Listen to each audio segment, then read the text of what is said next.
Hey, I'm Kevin Aschenbach with American Honda, and we're out here at Glen Helen with Dirt Illustrated in the 2013 CRF450R. I'll go ahead and list over some of the changes that we made to the bike. We've got the KYB PSF, or pneumatic spring fork.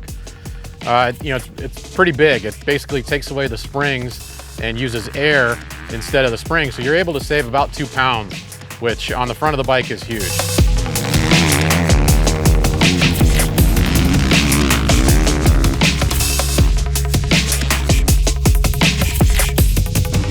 First time on it, it feels like it's got a lot more bottom than last year. I didn't notice too much with like the bars and where my feet are placed, but it plants into a corner really, really good. It feels a little bouncy right now, but we're gonna do some clicker changes and see what we can do. But it's awesome, man, it's great.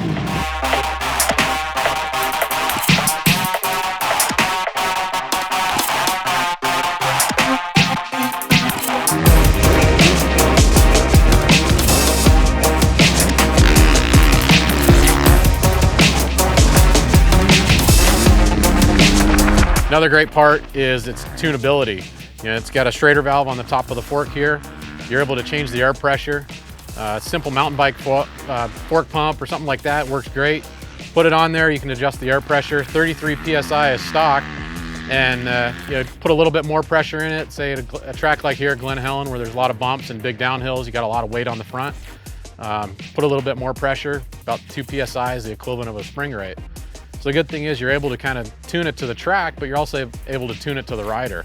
A heavier rider that was gonna have to go out and buy springs right away and have a suspension done at the shop. Now it's easy enough, just put the pump on it, add a little bit more air, and you're done.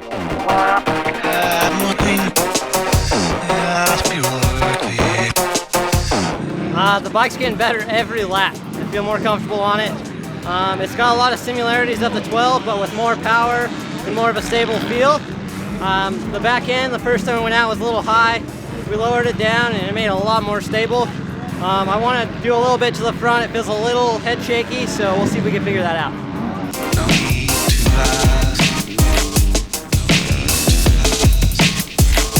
Going on to some other changes on the bike. The motor, kind of proven architecture from our previous CRF models, but we've taken and advanced upon it a little bit. The compression ratio is raised from 12 to 12.5.1. Gives the bike a little bit more hit right off the bottom. Improves that overall power characteristic and the feel of the bike. What I liked about it was how level it was and balanced it was. And I didn't mess with the clickers. I let Kevin mess with set the clickers. I never even tuned it for myself, for my speed, and it stayed level and planted. Braking bumps, it rode straight through them. It was nice. And that's the biggest thing I noticed is it just doesn't feel like when you're coming into braking bumps, you get on that front brake hard and you're in attack position, it'll stay level and brake instead of diving that front end and causing you maybe to hook in the ruts, or it just stayed real straight and track level, which is nice. You see we've gone to the twin muffler for the 450 this year. It's something that we're able to use 2 real small and compact mufflers and keep that size really small, but also tuck it in towards the center of the bike.